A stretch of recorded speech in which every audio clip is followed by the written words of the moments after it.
আমি গড়াগড়ি দিব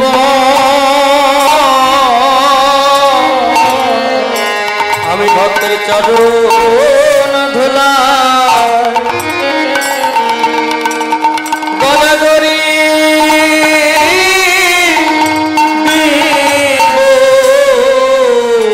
তোরা নাম নিবি না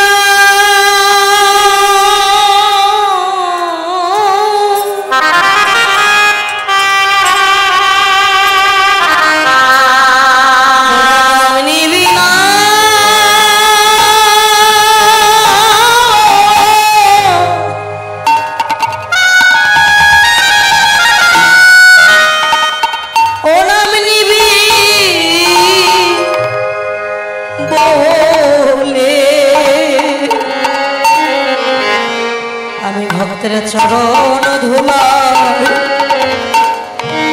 গড়াগড়ি তোর নামে নি বিনা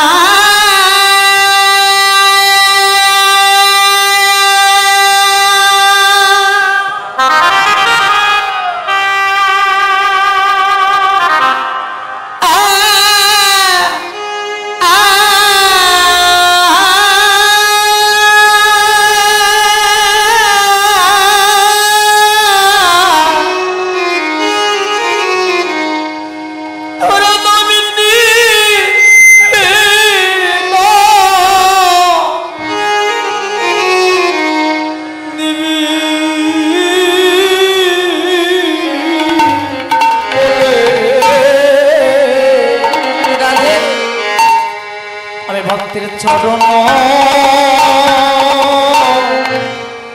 ধুলাই আমি গড়াগড়ি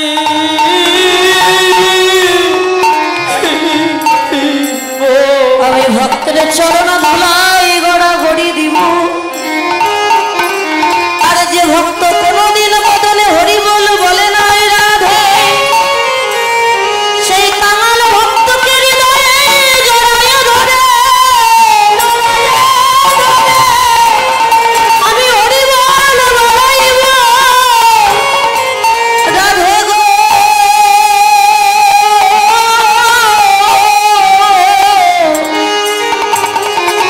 প্রেমময়ী রাধে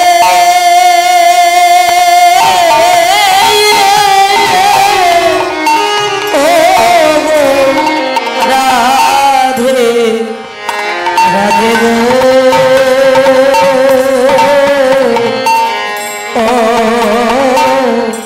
রাধে গো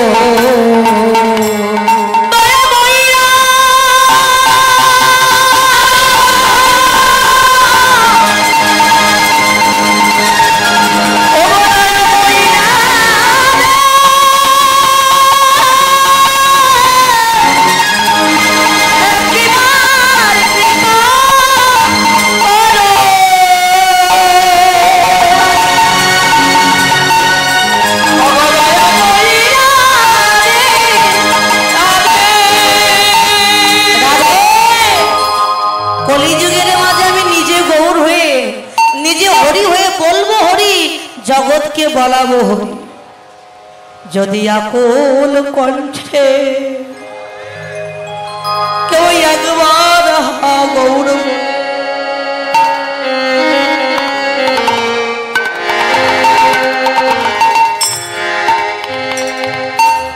যদি আমায় ডাকতে পারে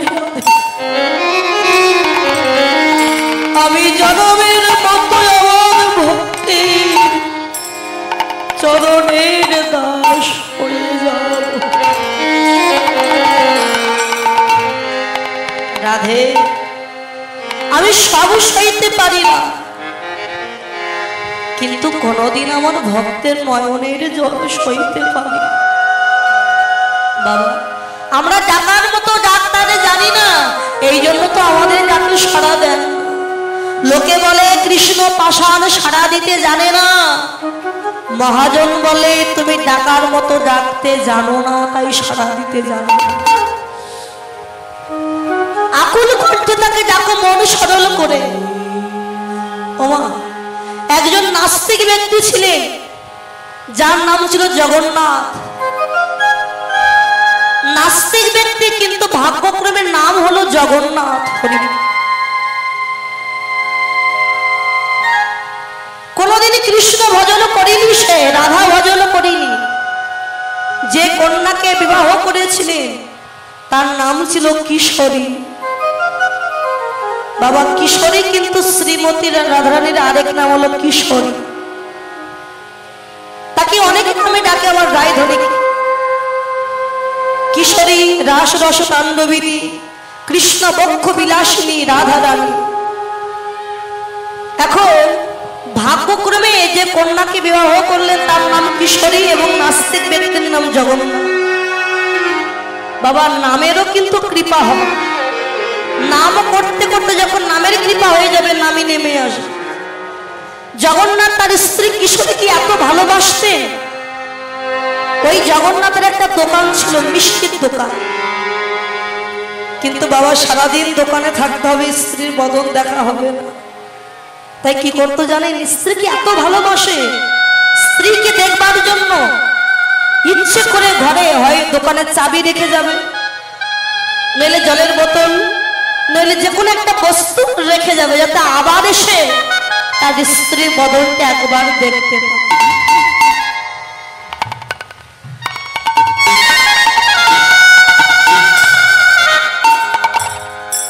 এত ভালোবাসে তার স্ত্রী। ভগবান দেখলেন, ওরে ৮০ লক্ষ জনে ভ্রমণ করে ৮৪ লক্ষ জনিতে সাধের মানব জন্ম পেয়েছে। আমাকে যে কথা দিয়েছিলি মাতৃগর্ভ থেকে, ভগবান আমায় ধরার মাঝে নিয়ে চলো, তোমার নামগুলো কীর্তন গাই। পৃথিবীতে এসে তোরা আমায় ভুলে গেছিস। আমায় ভুলে গেলে তুই, যে করে আমার আশ তারে করি সর্বনাশ, আর যে না ছাড়ে আমার পাশ তারে করি দাসের দাস, আর যে হয় আমার দাসের দাস তারে দিয়ে আমার বৈকুণ্ঠ।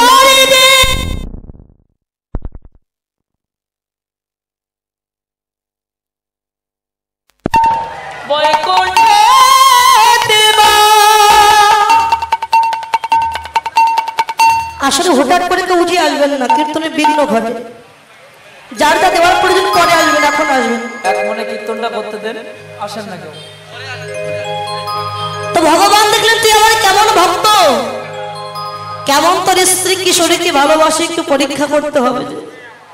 দেখবেন যে ভক্ত ভগবানকে ডাকে ভালোবাসে, ভগবান তার জীবনে বারবার দুঃখ কষ্ট দেয়, তাই না বাবা? আমরা বলি না যে তোমাকে ভালোবাসলাম আর তুমি আমার জীবনে এত দুঃখ কষ্ট দিচ্ছ, তোমাকে আর ডাকবো না, ভালোবাসবো না। এটা প্রকৃত ভালোবাসা নয়।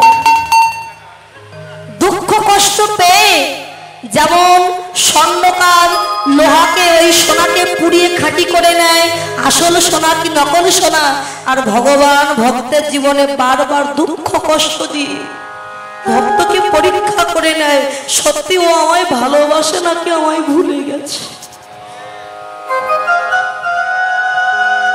স্ত্রী কিশোরীকে নিয়ে ভালোই দিন যাচ্ছিল। আজকে যখন দোকানে চলে গেছে না, হঠাৎ করে ওই কিশোরী দৈবের বিড়ম্বনায় কিশোরীর হঠাৎ মৃত্যু হয়ে গেল।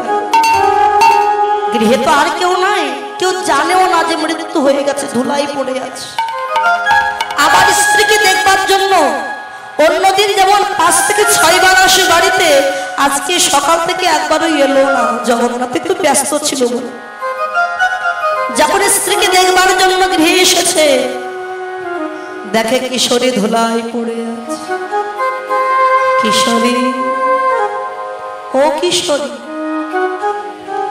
ধুলাই পড়ে আছো কেন? ওঠো, আমি তোমায় দেখতে এসেছি। কিশোর, কথা বলছো না কেন? যেই না গায়ে হাত দিয়েছে,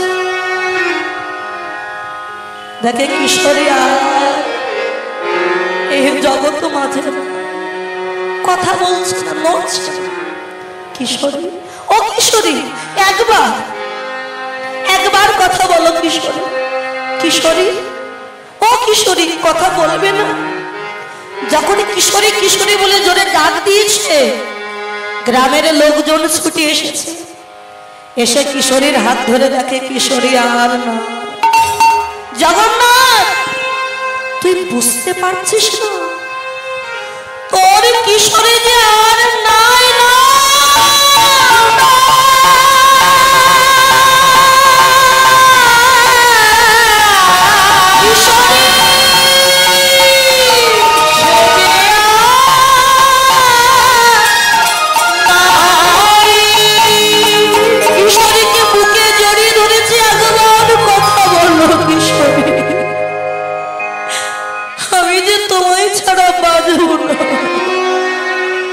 তুমি কি জানো না আমি তোমায় কত ভালোবাসি? গ্রামের লোকজন বলে, জগন্নাথ তুই কি জানিস না যে একবার চলে যায় সে আর কোনোদিন ফিরে আসবে না। শত ডেকেও তুই আর কিশোরীর সাড়া পাবি না। গ্রামের লোকজন কিশোরীকে নিয়ে শ্মশানে গিয়ে দাহ করে এসে স্ত্রীকে না পেয়ে ধুলায় গড়াগড়ি দিয়ে শুধু কাজ। অনাহারে অনিদ্রা 1 সপ্তাহ কেটে গেল। গৃহে তো কেউ না, কেউ কিছু তাকে খেতেও দিল। কিশোরের জন্য উন্মত্ত পাগল হয়েছে। তবে এই জগন্নাথের বাড়ি ছিল মথুরা জেলার ভিতর। স্ত্রীকে না পেয়ে কিশোরী কিশোরী বলে কাঁদতে কাঁদতে পাগলের প্রায় হয়ে একবার এ পথে ও পথে জঙ্গলের মধ্যে গিয়ে শুধু কাঁদছে কিশোরী কিশোরী বলে পাগলের ন্যায় হয়ে। কাঁদতে কাঁদতে মথুরা ছেড়ে বৃন্দাবনে চলে। বৃন্দাবনের পথে পথে কাঁদছে। এবার নিকুঞ্জ বনে প্রবেশ করে। নিকুঞ্জ বনে প্রবেশ করে উচ্চ ঈশ্বরে ডাক দিয়েছে, কিশোরী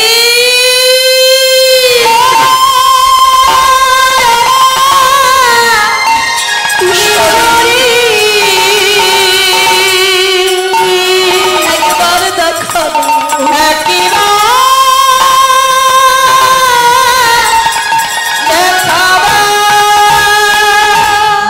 যেই না কিশোরী বলে ডাক দিয়েছে, রায়ধনী অষ্ট সখীগণকে নিয়ে বসেছে। চমকে উঠেছে ললিতা। কে কে অমন করে আমায় কিশোরী বলে প্রাণ জোড়ানো ডাকে ডাকলো, এমন মধুর স্বরে ডাকলো যে আমি আর স্থির থাকতে পারবো। যা ললিতা, গিয়ে একবার দেখে আয় কে আমায় অমন করে ডাকছে। ললিতা বলে, রাধে এই রূপে গেলে তো সবাই চিনে ফেলবে আমাকে। তুই সাধারণ একটা গোপী রূপ ধারণ করে, গোপী রূপ ধারণ করে বৃন্দাবনে নিকুঞ্জ বনে প্রবেশ করে দেখছে একজন কাজ। এই যে তুমি কাঁদছো কেন? কি হয়েছে তোমার? তোমরা বলতে পারো আমার কিশোরী কোথায়? কিশোরী মানে তুমি কাকে খুঁজছো? আমার স্ত্রী, আমার কিশোরী। জানো সবাই বলছে আমার কিশোরী নাকি আমায় ছেড়ে চলে গেছে, কিন্তু আমি জানি আমার কিশোরী আছে। ও তুমি তোমার স্ত্রী কিশোরীকে ডাকছো তাহলে? ললিতা বিশাখা এসে বলে, রাধে তুই যেটা ভাবছিস সেটা সম্পূর্ণ ভুল। তোর নাম ধরে ডাকছে না, তোকে ডাকছে না। ওই জগন্নাথ তার স্ত্রীর নাম হলো কিশোরী। তার স্ত্রী মারা গেছে বলে তাই কিশোরী কিশোরী বলে উচ্চ স্বরে ডাক দিয়েছে। ললিতা হোক তার স্ত্রী, কিন্তু নামটা তো আমার। এমন করে ডাকছে যে আমি আর থাকতে পারছি। আমার মন প্রাণ যেন কেড়ে নিয়েছে ওর মধুর ডাকে। এই রাধে তুই কি যাবি নাকি? তুই কি জানিস না যে আমার নাম ধরে ডাকে আমি কি আর থাকতে পারি? আমি জানি ওই স্ত্রীকে ডাকছে যাচ্ছে, কিন্তু ওই এমন করে ডাকছে যে আমাকে যেতেই হবে একবার তাকে দেখতে, যে এত সুন্দর স্বরে যে আমার নাম ধরে ডাকলো, তাকে একবার আমি দেখতে যাব।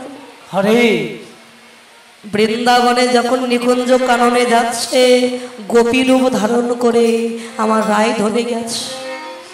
জগন্নাথ কে? আমি কিশোর। কিশোরী? তুমি আমার কিশোরী? ভাবছে তার স্ত্রী। কিশোরী ভেবে যেই না হাতের উপরে হাত দিয়েছে, চমকে উঠেছে, কে? কে তুমি? তখনই জগন্নাথের চৈতন্য ফিরল। তুমি তো আমার কিশোরী নও। আমার কিশোরী তো মারা গেছে। তবে কে তুমি? আর তোমাকে স্পর্শ করবার সাথে সাথে আমার সর্বাঙ্গটা যেন কেঁপে উঠলো। কে তুমি? আরে সত্যি করে বলো। জগন্নাথ রে, আমি হলাম এই বৃন্দাবনের কিশোরী। আমি এই বৃন্দাবনের কিশোরী। কিশোরী? আমি তো শুনেছি রাধারানীর আরেক নাম নাকি কিশোরী। তুমি কি আমার সেই কিশোরী? সেই কিশোরী? যদি সেই কিশোরী হয়ে থাকো,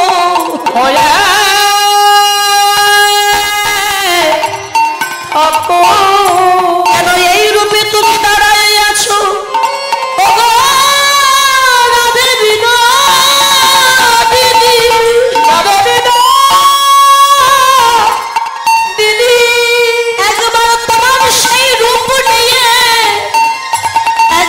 কিশোরী রূপ নিয়ে তুমি এসে দাঁড়াও। এসে ভক্তের মনোবাসনা পূর্ণ করবার জন্য রাধারানী যেই না নিজের স্বরূপ ধারণ করে দাঁড়িয়েছে, কিশোরী হয়ে যখন দাঁড়িয়েছে, জগন্নাথ ছুটে গিয়ে রাধারানীর চরণ ধরে আচার কি পড়েছে। চরণ দুখানা হৃদয়ে জড়ায়ে ধরে বলে, ওগো রাধে, আমি যে বড়ই অপরাধী। এই মানব জন্ম পেয়ে কোনদিন রাধা বলে কাঁদিনি, কোনদিন কৃষ্ণ বলে কাঁদিনি, কোনদিন তোমায় আমি ডাকিনি।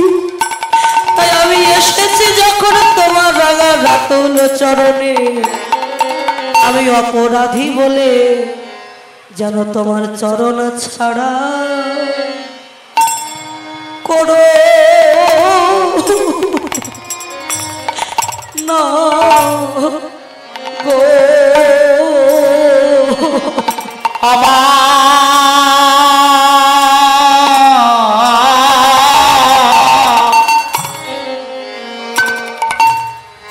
আমায় চরণ ছাড়া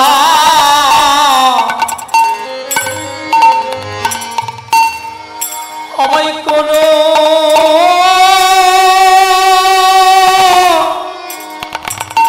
না গো। রাধে তোমার ওই চরণে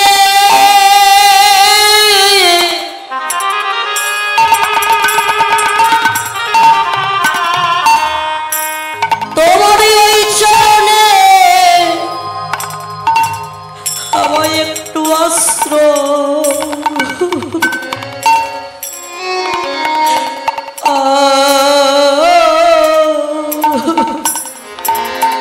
আশ্রয় দিও।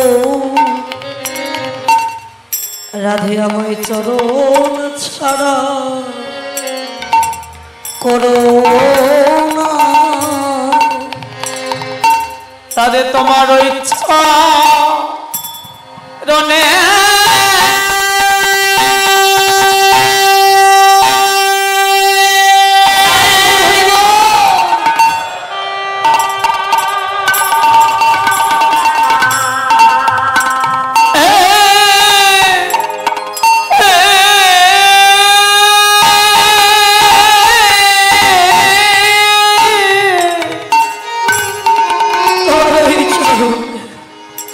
তোমার ইচ্ছা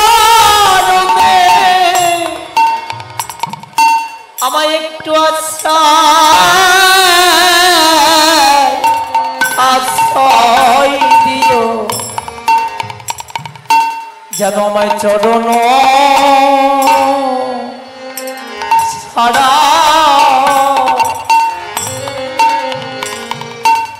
আমায় কর না গো রাধে গো। কোনদিন তো আমি সাধু সঙ্গ ভক্ত সঙ্গ করিনি। যেদিন আমার প্রাণ পাখি উড়ে যাবে, যেদিন ওই ভব নদীর ঘাটে গিয়ে দাঁড়াইব,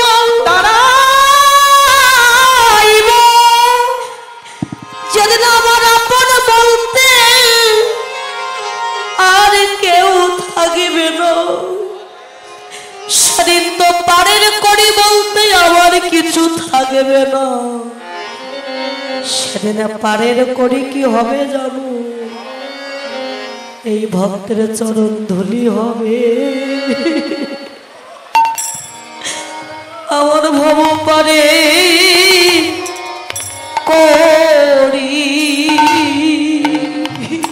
সেদিন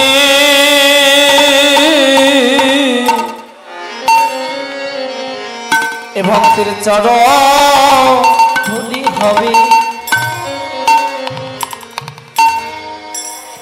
আমার ভব পারে করে সেদিন ভক্তের চরণ ধুলি হবে। ভব পারে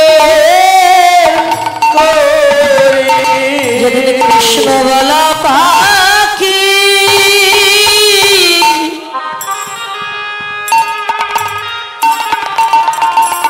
আমার বিদায় নিবে, রাধে গো। সেদিন ভক্তের চরণ ধুলি হবে। ভব পারে করে সেদিন আমায় হাত ধরে পার করে দিও, সেদিন হাত ধরে পার আমায় করে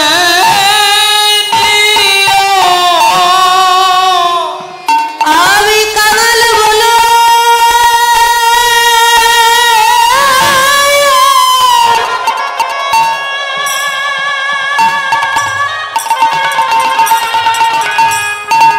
আমি কাঙাল বলো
সেদিন যেন কাঙাল বলে তুমি আমায় ফেলে দিও। সরল মনে আত্মনিবেদন করে তাকে যদি একবার ডাকা যায়, বাবা ঘুড়ি যেমন আকাশে ওড়ে, লাটাই থাকে ছেলে মেয়ের হাতে, ঘুড়ি যতদূর উড়ে যাক না কেন লাটাই ধরে যদি একবার টান দেয় ঘুড়ি কিন্তু নিচে নেমে আসে। তত্ত্বদর্শী বললেন ওই কৃষ্ণ কিংবা রাধা হচ্ছে ঘুড়ি সদৃশ। ভক্তের কাছে আছে লাটাই। কিসের লাটাই? ভক্তির লাটাই। যে সুতার দ্বারা কৃষ্ণ ঘুড়ি বা রাধা ঘুড়ি উড়ছে আকাশে, সেটা হচ্ছে নাম রূপ সুতার দ্বারা। ভক্তগণ যদি ভক্তির লাটাই ধরে একবার টান দেয়, কৃষ্ণ ঘুড়ি আর কি আকাশে থাকতে পারে? ভক্তের চরণ তলে এসে পড়ে। হরি বল হরি বল। তার চরণ তলে এসে পড়ে। এই জন্য আত্মনিবেদন করে তাকে ডাকো, কৃপা হলেও হতে পারে। আমরা ডাকি কখন? যখন বিপদে পড়ি তখন ডাকি আমরা। আমাদের ভালোবাসার মধ্যে বাবা স্বার্থ আছে। যদি বলেন কেমন? ভগবানকে ভালোবাসি স্বার্থের জন্য। যেই বিপদে পড়ি সেই গোবিন্দের মন্দিরে গিয়ে কাঁদে, গোবিন্দ আমার ছেলে অসুস্থ, কি আমার স্বামী অসুস্থ, কি আমার মেয়েটা পরীক্ষায় বসেছে, আমার ছেলে যদি সুস্থ হয়ে যায় তোমার মন্দিরে আমি 1000 টাকা দান করব। মেয়েটা পরীক্ষায় ভালো রেজাল্ট করতে পারলে মন্দির 10 কেজি বাতাসা দিয়ে যাব। মানে যদি ভালো হয় তবে দেব, ভালো না হলে দেব না। ভগবান বলেন ওরে তোরে বাতাসা মিষ্টি মিষ্টান্নই কি আমি সন্তুষ্ট হই?